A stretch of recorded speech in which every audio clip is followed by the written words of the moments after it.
Hello and welcome to another episode of Mike at the Museum. Growing up in Centralia as I did, at least my sports history, I had learned that there were three people from Centralia High School that went on to play for the Harlem Globetrotters.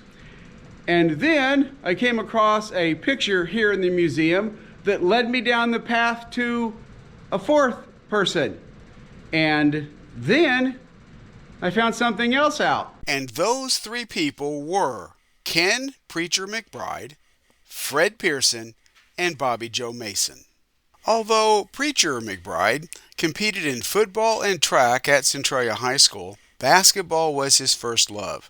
In his 3-year varsity career, Coach A.L. Trout's Orphans were 86-30, including a 30-10 season in 1946, in which Centralia took second in state, dropping a tight 54-48 game to Champaign in the finals. In 1947, McBride was selected All-State as CHS went 32-7 before falling to nemesis Pinckneyville in the sectional. Soon to follow was a successful career at Maryland State, and after college he played one season with the Milwaukee Hawks of the NBA and later with the Harlem Globetrotters. Fred Pearson was a member of the Centralia basketball team which won the IHSA state tournament in 1942. After high school, he played for the Harlem Globetrotters and also spent some time playing professional baseball.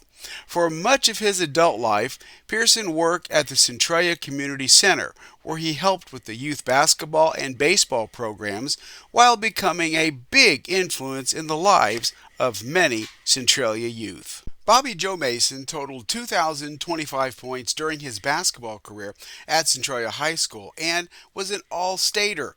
Mason was also named to every all-tournament team in every tournament he played in his last 3 years in high school. Mason went on to play for Bradley University Braves, which won the NIT titles in both 1957 and 1960. The NBA never called. However, Mason did spend about a dozen years with the Harlem Globetrotters. After retiring from the Globetrotters, he settled and lived in Springfield until his passing. As I have said, and I know I'm probably repeating myself, but those were the only three players I knew of that actually went on to play for the Harlem Globetrotters. And then this picture happened. So I took the picture and I decided to look this player up to find out if he really did play for the Globetrotters. Now I went to the Harlem Globetrotters site and I found a page that lists every player who put on the Globetrotter uniform. There was no Buddy J. Scott. And then I saw it. Among the players listed was a John Scott. Yeah, I know. Why had I not considered Buddy to be a nickname? I don't know. I looked for Buddy first, and then once I came to my senses, I realized, wait a minute, Buddy was the nickname. John was his first name. So then I went looking for Mr. John Scott. So on the Globetrotter site, it mentioned Illinois State. So I went to Illinois State and I came across their Hall of Fame page, which listed John Scott from Centralia. Mr. Scott was inducted into the Illinois State Hall of Fame in 1977. It stated that it was his collegiate career that really set him apart. At only 6'1", he was starting center for 4 consecutive Illinois Intercollegiate Athletic Conference championship teams for Illinois State from 1939 to 1942. Also mentioned on the website was a quick note about the team that when ISU defeated UCLA 37-21 in 1940. Apparently, John scored as many points as the entire UCLA basketball team, and he limited a player named Jackie Robinson, yes, that Jackie Robinson, to only 2 baskets. Mr. Scott went on to play for the Harlem Globetrotters for 2 years before entering the medical profession. I've come to the realization that a lot of things that I thought I knew, I didn't really know. But that's part of it.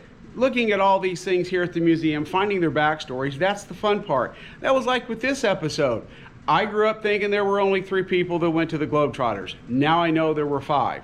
But the one thing I do have to admit, as much of a surprise as that was to me, I now understand that had I picked up a couple articles earlier on, or I'd read about these things more than I did in the past, That's something I may have already known, but it was just really exciting to find this information out and kind of, do my own snooping and come to the realization that, wow, what I thought I knew, I didn't know. And that's the fun part of it. Information for today's episode comes once again from the archives here at the museum, but also greatly helped out and learned a lot by a couple of articles. One written by Mike McManus and the other one written by Ray Albert. Thanks for all the information, gentlemen.